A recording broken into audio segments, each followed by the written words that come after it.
Sino po ang nakarinig na nito? I already taught this dito sa main church. But today, we will approach it from another angle. Orphan spirit. Yan po ba yung walang mga magulang? Maintindihan natin ito mamaya. Romans 8 verse 15. Sabi po dito, for you have not received the spirit of bondage again to fear, but you receive the spirit of adoption, by whom we cry out, Abba, Father. So may tinanggap daw po tayong spirit of adoption.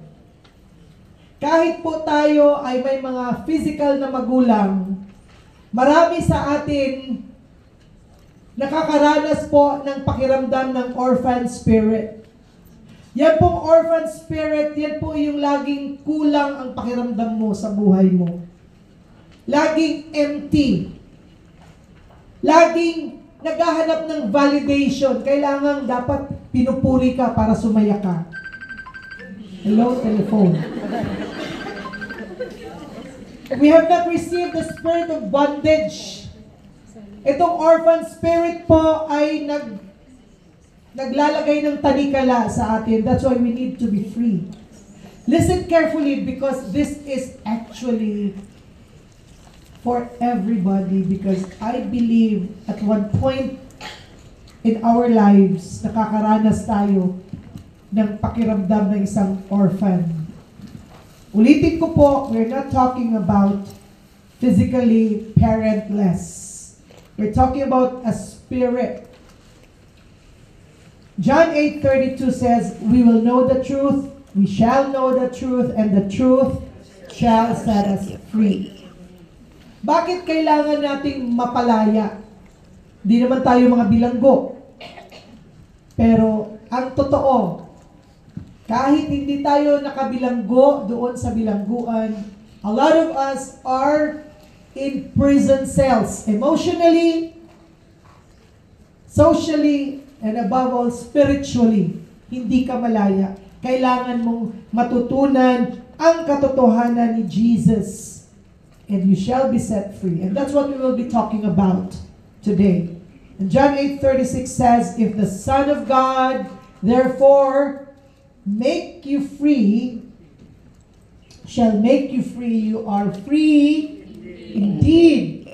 Kung ang Panginoong Yesus na anak ng Diyos ang magpapalaya sa atin, tayo nga talaga ay lalaya. Alam niyo ba, marami kayong kaibigan, or baka kayo yun, huwag na nating ituro sa iba. Lagi na lang may gulo. Nakikipag-usap ka lang naman. Mamaya, nagtatalo na kayo. You're just talking to him or to her, but then, later on, without you intending to get into a fight, nag-quarrel na kayo without you knowing why and how it happened. And you don't understand the other person. Pero baka, dito sa matututunan natin ngayon, baka maisip natin or makita natin, meron pala siyang orphan spirit. Or, baka ikaw yun. Tanungin mo yung katabi mo, ikaw kaya yun? Now, let's first try to understand. Let's try to understand the orphan spirit. What is an orphan spirit? An orphan spirit is not no permanent address. Emotionally, you don't know where home is. Sa mga bagong kasal, they feel like each other is their home. Kahit saan sila makarating, basta magkasama sila. Sa mga bagong kasal. Sa mga matagal ng kasal, pag magkasama sila, away na. Buti na lang may referee ang Holy Spirit. Amen. When you have this orphan spirit, you always feel unimportant even when people value you. Even when they love you, even when your family supports you, you don't feel it because you listen to the devil's lies. You are good for nothing. You are not enough. And then you are nobody. You feel like you are nobody. You feel restless. An orphan spirit makes you deeply feel your spiritual separation from God. Nararamdaman mong malayong-malayo si God. Are you with me? Amen. When you have that orphan spirit, you don't feel the presence of God. You struggle. You pray so hard, Lord. Yung mga katabi ko nag-iiyakan na, Lord, bakit ako? Wala man akong maramdaman. Is there anything wrong with me? Later, makikita natin how you could deal with that.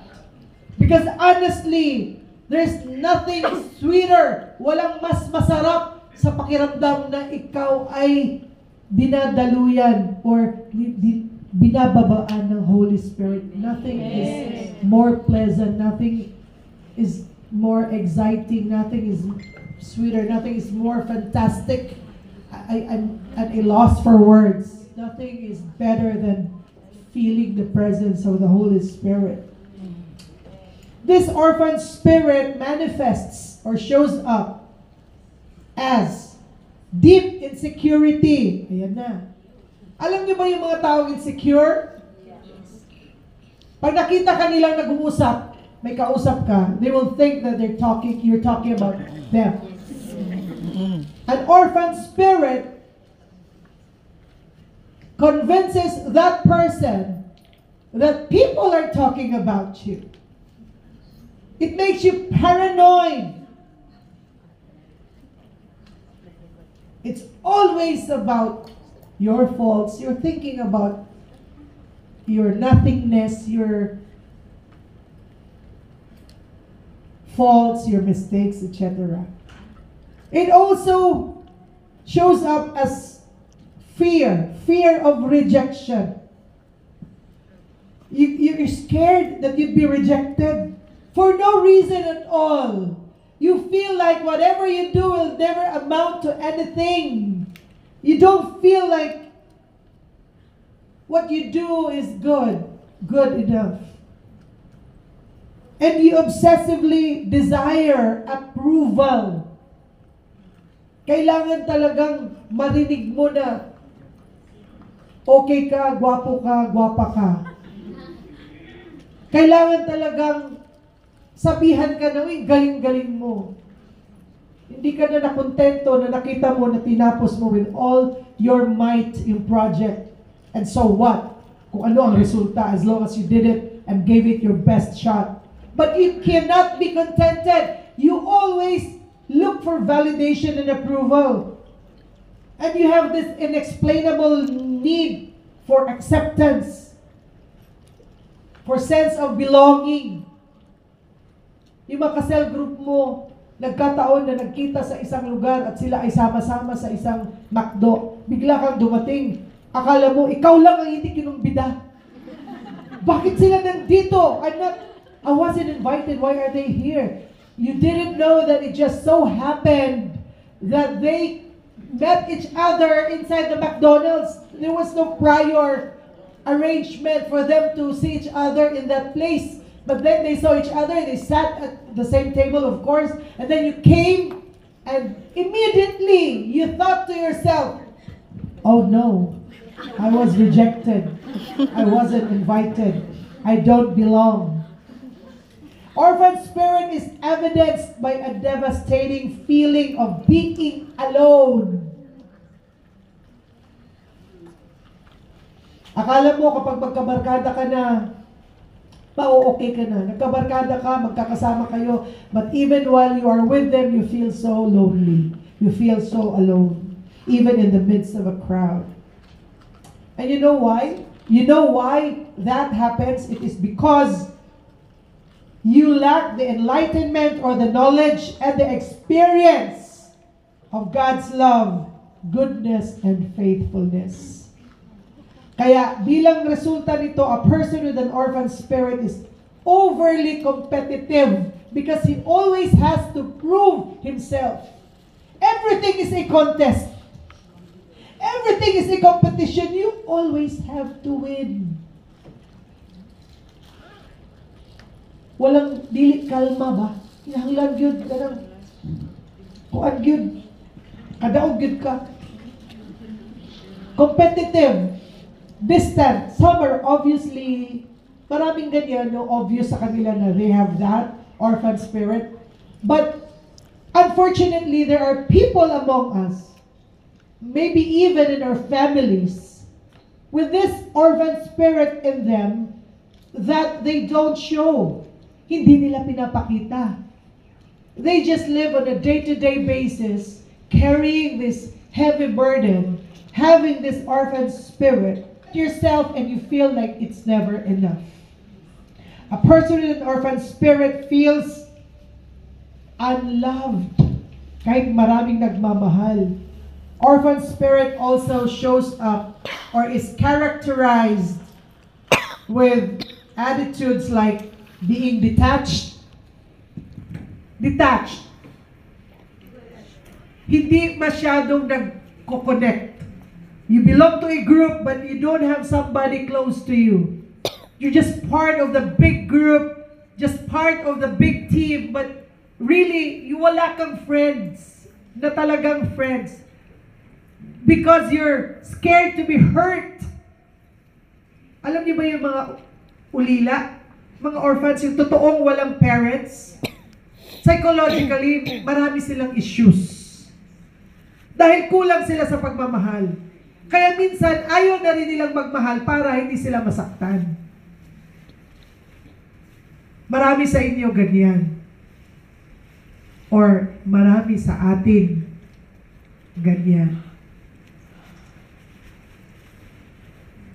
It also manifests in the form of inability to receive compliments or help.